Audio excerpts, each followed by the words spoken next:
Hello and welcome to Flightastic from Paris.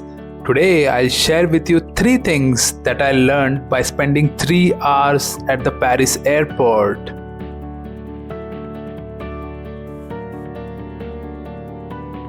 You will surely miss your flight. Your luggage is not safe and your aircraft wings will freeze in cold. But before that, let me tell you how I ended up on this huge airport in Paris.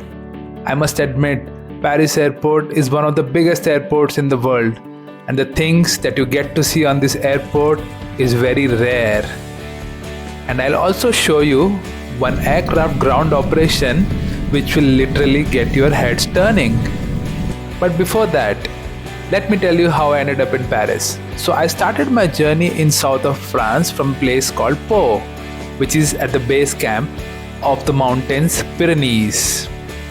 So I took an early morning flight, and this is the first week of December, so you can see it is very dark outside.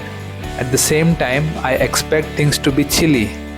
Luckily, I got a window seat, so I was trying to spot if I could see the Disneyland and Eiffel Tower very early in the morning, but somehow I couldn't see it.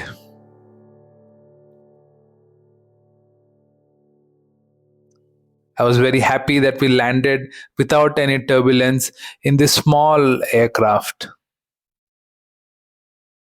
I was welcomed by very cold weather. The temperature was literally 1 degree Celsius, but at least the skies were open and I could see some fireworks from the military. Nice clean sky with a tinge of orange to look at. Oh boy. So here's where the first struggle starts. It actually takes a lot of time to find a bus to go from domestic terminal to the international terminal. And soon I was about to realize how far it is to go from the domestic to international terminal. This is perhaps one of the longest journeys that I have had for changing terminals on an airport. And to my surprise, I found something which literally scared me. I saw the vehicle which carries the luggage from one terminal to another, and I could see a bag being dropped out of it. I was shocked, and you know what? It was almost ran over by the truck coming from behind it. Luckily, the bag survived. Finally, we were off after that incident, and I could still see my co-passengers waiting in the queue to catch a bus that would take them from the domestic terminal to the international one. What a beautiful sight! You could see the fleet of Hop Airlines, which actually operates the domestic operations in France for Air France. Quite a few of them waiting there. The road below is actually for the normal traffic, and the bridge that connects the domestic to the international actually goes over the normal road. Finally, we got some space so that the vehicle can take up speed. A lot of ground operation vehicles going from one terminal to another. I never thought airports could be so much filled with traffic.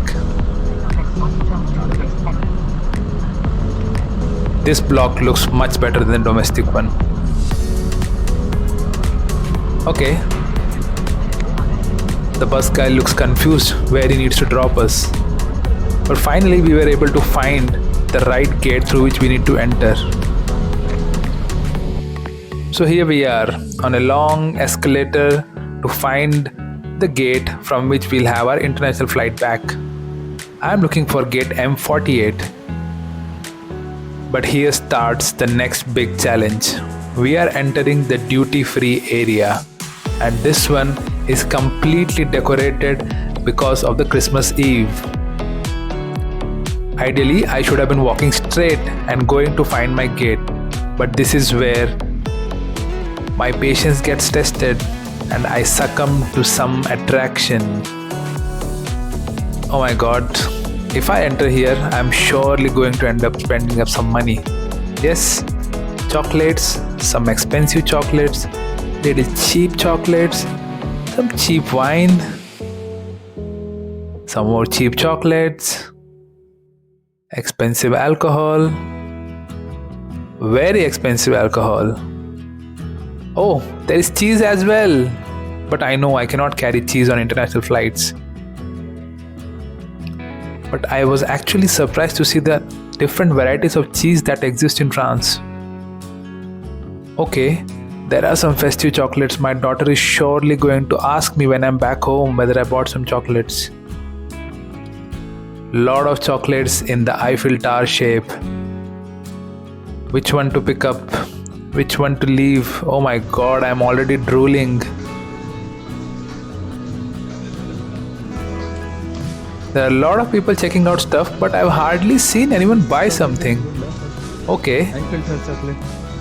These people surely have a very high level of willpower. I don't know what to take. Okay, I need to run out of this place, otherwise I'll end up spending a lot of money. Let me check out what is there on the other side. This looked like a full buffet of all the fashion brands that come out of Paris. Of course, it had to be the fashion brands. After all, Paris is the fashion capital of the world. Let me tell you honestly, I've never seen so many fashion brands in a duty-free area on any of the international airports. Again, slightly expensive stuff. Very expensive stuff. Okay, I wouldn't get inside because I could see it from far. There is very, very, very expensive stuff. So the best thing that I can do is find a way out of this place. I know these super deals and all, whatever they're written, is only to fool me. I will be broke if I try to buy something from here. I am hungry and I need to find something because looks like there is a long way back to the gate where my flight is waiting for me. Oh my god, look at that sight. I must tell you, the airports look very beautiful on Christmas Eve.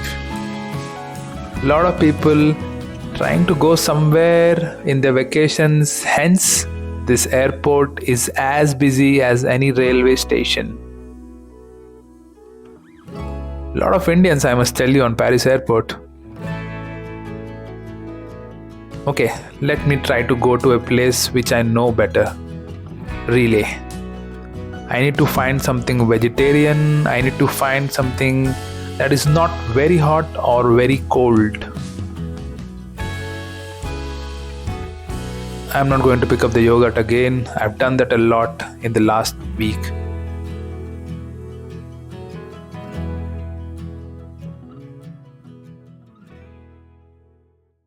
Okay, now that I'm done with the food, I have some energy and I need to still walk and walk and walk towards my gate. If you thought the fashion brands were over in the duty-free area, you are mistaken. There are more shops, more bigger shops, more expensive stuff on your way. The only way you can survive this alley is by not having money. Otherwise, they are surely going to test your willpower. Okay, 15 minutes later, I am still walking on my way to M48. And this is what I meant. If you are on the Paris airport, there are so many temptations and such a long way to go that you will surely miss your aircraft. And as if I wasn't already losing out on time, I have somebody playing piano for me, but I cannot wait. I cannot wait, I need to go. The shops keep coming up.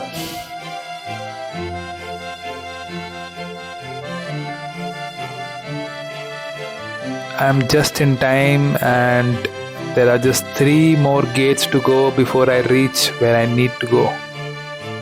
But wait a minute. I think I saw something. Yes, this is what I was expecting. The PS5. No way. I'm pretty sure many people miss their aeroplanes for this very reason. Who can resist the temptation of playing PS5, that too on an airport? If we keep playing PS5, this aircraft is going empty. Okay, let me check in. The new A350 model is really good. It is offering a good balance of luxury and comfort to non-premium passengers. Yeah, I took an opportunity to check out the washrooms. They are good. The interiors are good. It's the same one that has been offered to Air India for its A350 fleet. But of course, the customizations of Air France. So let me go back and take my window seat. And of course, this is the expected step. They need to do the refueling. And if you guys are wondering where the fuel is stored in the aircraft, it's inside those wings. Yes, you heard me right. The fuel in the aircraft is stored in the wings. The vehicle that you see here is used for pressurizing the fuel so that it can be sent into the wings.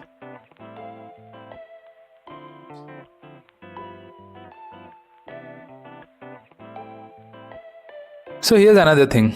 If you guys thought aeroplanes have a reverse gear, no. You need a tuckraft to push it.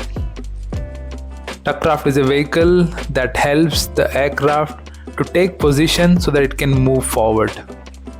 And that is exactly what this tuckraft is doing at this point of time. Although the engines have started, not on full force, but it is a tuckraft that is moving the airplane in position.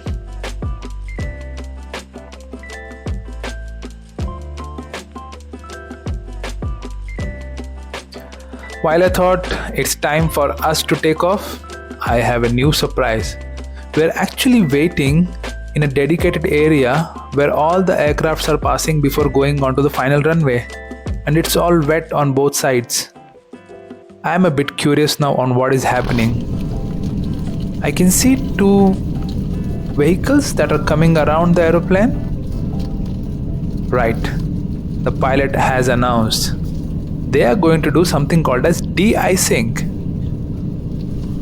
De-icing is a process which is done on the wings so that the ice does not freeze on the surface of the wings.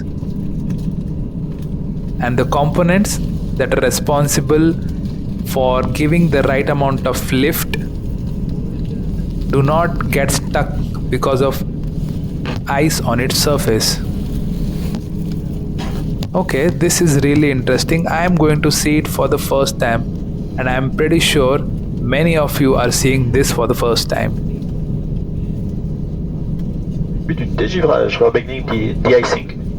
So there is an operator inside the crane who is positioning some kind of pointed object near the wings.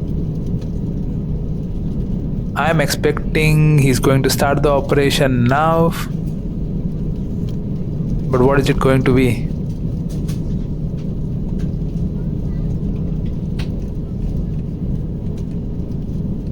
Here we go.